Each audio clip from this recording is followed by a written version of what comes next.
Good morning students. आज हम class 7 के एमडीपी सेकेंड टर्म के बारे में बात करेंगे। इस एमडीपी प्रोजेक्ट के मल्टी डिसिप्लिनरी प्रोजेक्ट के आपको 15 मार्क्स है। ये देखने वाले अभी हम क्लास 7 का सब्जेक्ट मैथमेटिक्स और टॉपिक है वाटर। तो चलते हम बढ़ते हैं हमारे फर्स्ट क्वेश्चन की तरफ। हमारा फर्स्ट क्वेश्चन है, there is a water tank of capacity 10,000 liters which provides water supply to 3 villages around it. The share of water for village per day as follows. अभी कह रहे हैं कि एक वाटर टैंक है, मतलब तीन गाँव के बीच में मिलके एक वाटर टैंक है जिसकी कैपेसिटी है 10,000 लीटर और ये रोज डेली उनको वाटर सप्लाई देता है। तो पहले गांव का शेयर कितना है 3,000 लीटर्स, दूसरे गांव का है 2,000 लीटर्स और तीसरे का है 5,000 litres. Find the rational numbers which represent share of water पर ईच विलेज। अब हमें पता करना है कि रेशनल नंबर की जो तीनों गांव को रिप्रेजेंट करेंगे अलग अलग कि उनका शेयर कितना है। तो देखो रेशनल नंबर्स में अगर हमें बताना है तो हम इसको कैसे लेंगे, विलेज और विलेज ए।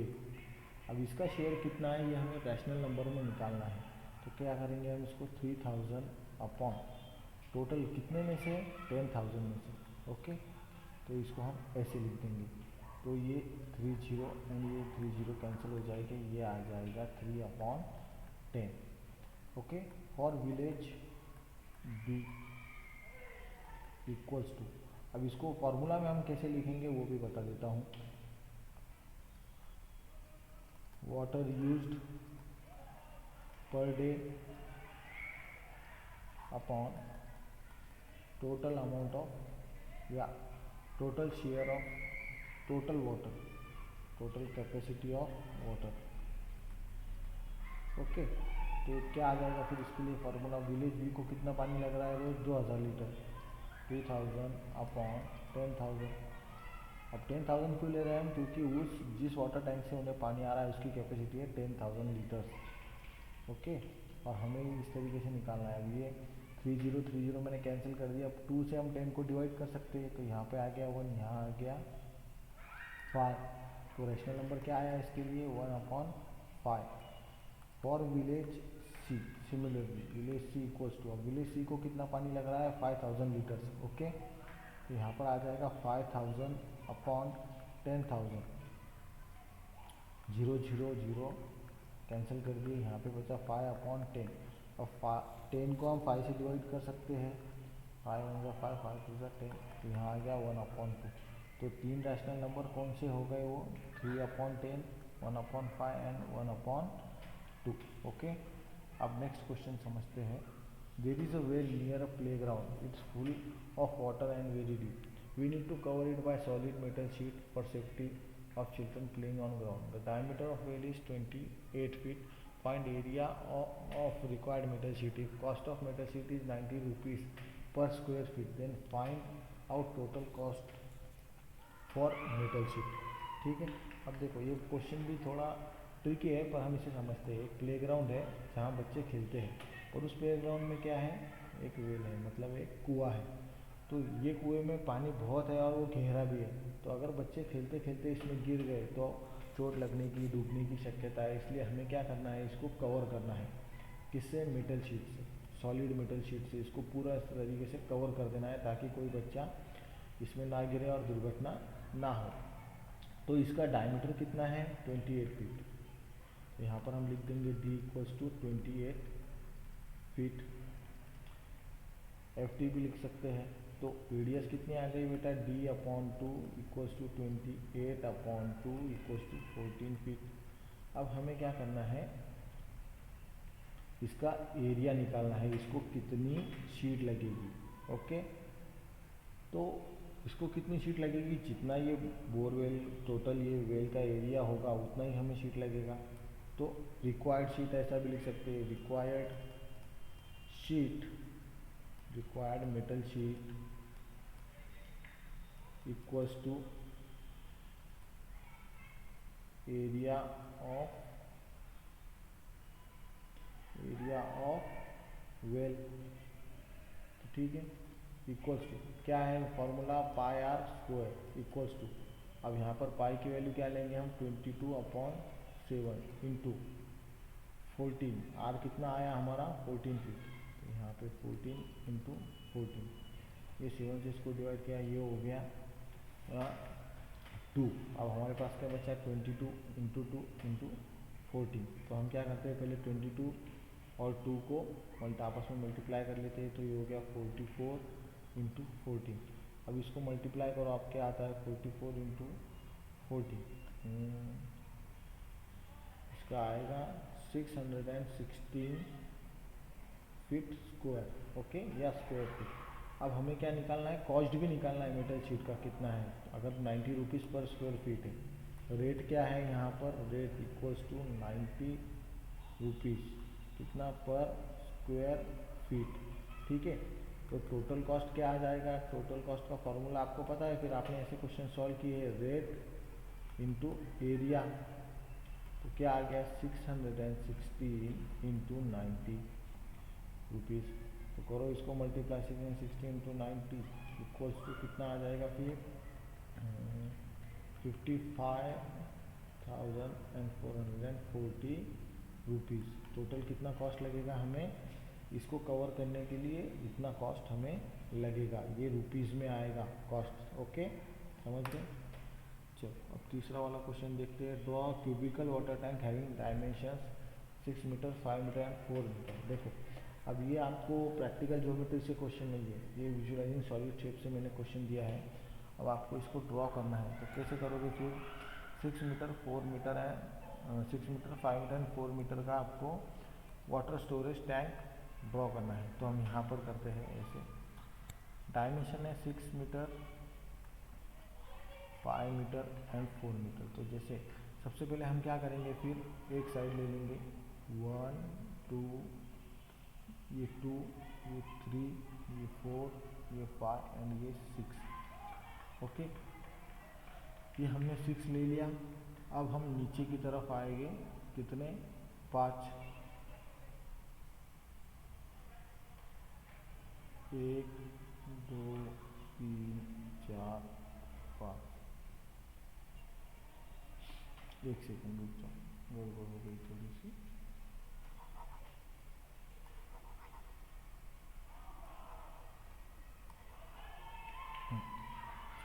सबसे पहले हम क्या करते हैं 4 मीटर वाला ड्रॉ कर लेते हैं, ओके। देखो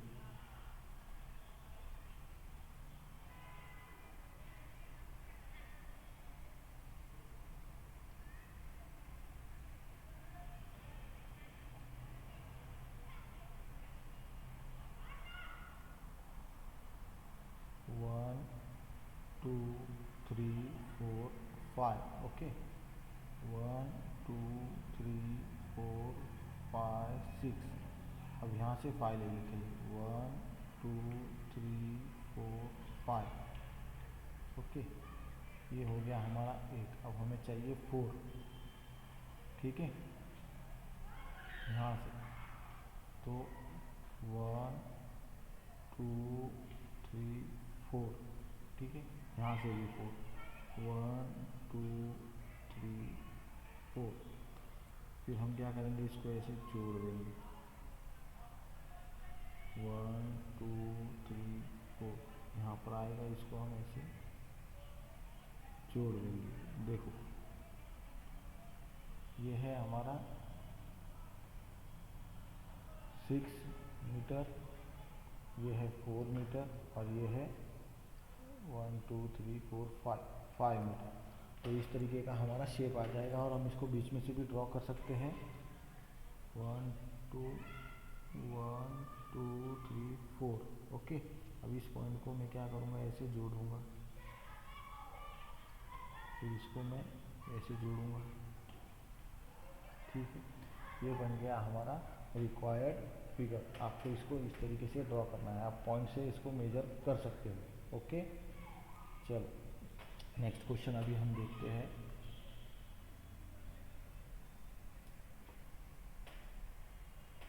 There are 2 water dams near Aurangabad. The storage capacity of bigger dam is 5 times of more than smaller one. Write expression for storage capacity of bigger dam. The smaller dam can hold 10,000 cusecs, find capacity of bigger dam. तो देखो सबसे पहले समझते हैं हम कि question क्या है। दो वाटर डैम है, तो हम मान लेते हैं वो water dam A and B है। तो जो ए है वो बड़ा है और बी है छोटा है। तो ए की कैपेसिटी कितनी है और बी की कितनी है, ए की कितनी है 5 टाइम्स ऑफ बी। तो ऐसा मैं लिख सकता हूँ, let smaller dam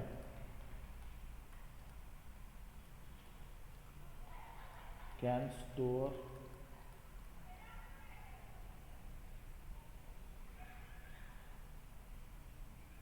x cubics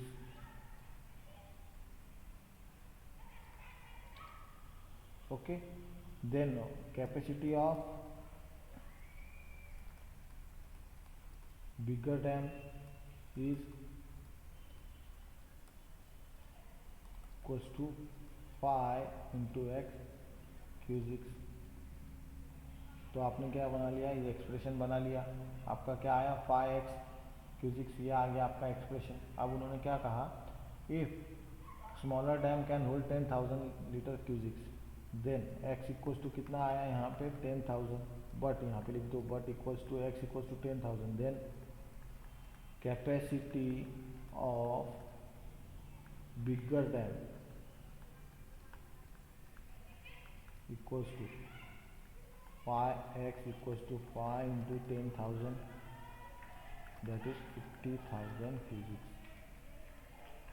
अब आप बोलोगे सर ये क्या है, ये यूनिट होता है बेटा डैम का। डैम में जो वाटर होता है वो मेजर करने के लिए यूनिट होता है। आप उसको गूगल पर सर्च भी कर सकते हो अधिक जानकारी के लिए। Then a circular flower garden has an area of 314 metre square. A sprinkler at the center of the garden can cover an area that has a radius of 12 meter. Find the sprinkler water the entire the garden. Will the sprinkler water the entire garden? अब question ऐसा है कि इस तरीके से एक circular garden है, उसके बीच में एक स्प्रिंकलर रखा है, मतलब जो फव्वारा होता है ना उस तरीके से पानी पौधों को देने के लिए। तो इसकी कैपेसिटी है 12 मीटर, कितनी 12 मीटर, और हमें एरिया दिया है इस गार्डन का। तो हमें फाइंड आउट करना है कि ये स्प्रिंकलर पानी पूरे गार्डन को प्रोवाइड कर रहा है कि नहीं कर रहा है। तो उसके लिए हम क्या करेंगे, सबसे पहले area of garden equals to 314 metre square. R आपको पता है क्या नहीं, तो हम यहाँ ले लेंगे पाई आर स्क्वायर इक्वल्स टू 314। अब पाई की वैल्यू हम क्या लेंगे 3.14 ले लेते हैं, into R square equals to 314। R square equals to 314 upon 3.14। तो यहाँ पर क्या आ जाएगा बेटा, इससे हम इसको डिवाइड करेंगे तो सिंपली डेसिमल हम 2 डिजिट इधर शिफ्ट कर सकते हैं। तो ऐसा हो जाएगा 314 अपॉन 314 इंटू 100। अब ऊपर 100 क्यों आया, क्योंकि हमने ये डेसिमल नीचे का डिनोमीटर का 2 डिजिट इधर शिफ्ट किया। इसको हम कैंसिल कर लेंगे। R square equals to 100, then R equals to 10 metre, okay. But capacity of sprinkler is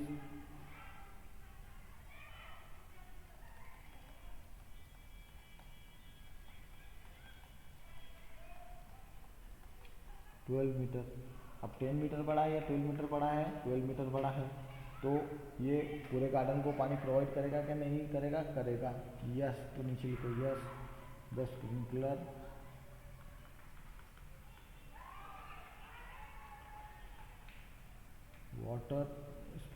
will water the entire garden, क्या the entire garden, okay. Next question देखते हैं अभी हम, जो है हमारा 6th question. A river is 4 metre deep and 9 metre broad, okay. If a 2 meter broad bridge made on the river, find out length and area of bridge. Cost of bridge is 1800 rupees per meter square feet. Find find total cost of bridge में। देखो पहले question समझो, उन्होंने क्या कहा है, ऐसी एक रिवर है जो 4 मीटर डीप है, मतलब 4 मीटर क्या है, गहरी है, और 9 मीटर ब्रॉड है, मतलब यहाँ से यहाँ तक का डिस्टेंस कितना है 9 मीटर, और वो गहरी कितनी है 4 मीटर, और लंबी बहुत होगी उसकी, हमें लेंथ नहीं दी। अब उनका क्या कहना है कि for 2 metre broad bridge made on the river. अब पहले हम इसको अच्छे से समझ लेते हैं, ठीक से थोड़ा सा ड्रॉ करता हूँ मैं आपको समझे इसलिए। इस तरीके से नदी है वो, जो 4 मीटर गहरी है, कितनी 4 मीटर गहरी, मतलब नीचे 4 मीटर है, और दो किनारों के बीच की उसकी दूरी है 9 मीटर, कितनी 9 मीटर। अब हमें क्या करना है, इस पर एक ब्रिज बनाना है। उसके बारे में क्या कहा उन्होंने, 2 metre broad bridge made on the river, जो 2 मीटर ब्रॉड है, ठीक है। अब अगर हम नदी पर ब्रिज बनाएंगे तो हम ऐसे तो ब्रिज नहीं बना सकते बीच में से, और उसका कोई यूज़ भी नहीं, तो हमें ब्रिज कैसे बनाना पड़ेगा कि उसके दो कॉर्नर्स को जोड़ने के लिए, तो इस तरीके से हमें उसका ब्रिज बनाना पड़ेगा, ऐसा ये होगा हमारा ब्रिज। अब ये ब्रिज कितना चौड़ा है, उन्होंने कहा 2 मीटर, तो इसकी लंबाई कितनी आ जाएगी 9 मीटर, है ना, क्योंकि नदी का जितना कॉर्नर है उतना ही हमें कॉर्नर के बीच में, दोनों किनारों के बीच में जितना डिस्टेंस है उतना ही हमें ब्रिज बनाना पड़ेगा। तो हम निकालते हैं सबसे पहले ब्रिज का एरिया कितना आएगा, फिर उसके बाद हम कॉस्ट निकालेंगे, ठीक है।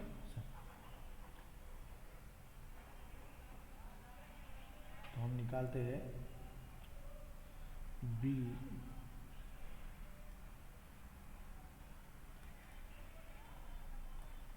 For bridge, okay. यल कितना आ जाएगा ब्रिज का 9 मीटर, एंड बी आ जाएगा 2 metre, okay. Then area equals to 9 into 2, that is 18 metre square, okay. 18 metre square इसके आ गया, ब्रिज का एरिया आ गया। The cost of making bridge is 1800 rupees per metre square, find total cost of bridge making, ठीक है। Then cost, अभी हमें खर्च भी निकालना है, कितना आएगा, कॉस्ट ऑफ ब्रिज मेकिंग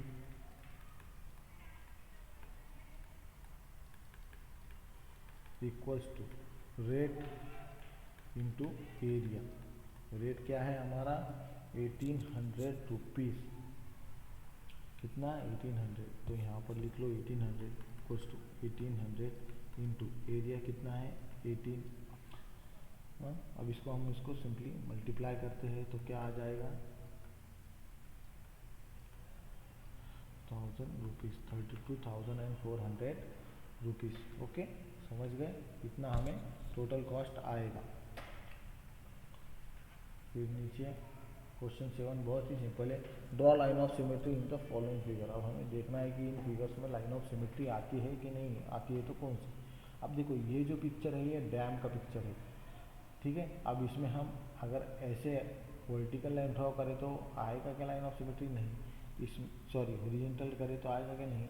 फिर हमें ऐसे लाइन ऑफ सिमेट्री बीच से ड्रॉ करनी पड़ेगी, ओके। नो, इसमें एक लाइन ऑफ सिमेट्री आएगी। अब ये वाटर ग्लास है, ग्लास में भी कितनी आएगी, ये 2D पिक्चर है इसलिए इसमें भी सिर्फ एक ही आएगी, ओके।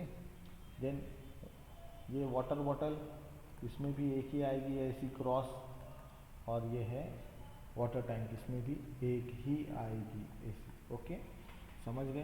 तो सभी बच्चे अच्छे से MDP कंप्लीट करना और उसको जल्दी से लिख के सबमिट कर देना, ओके। Thank you.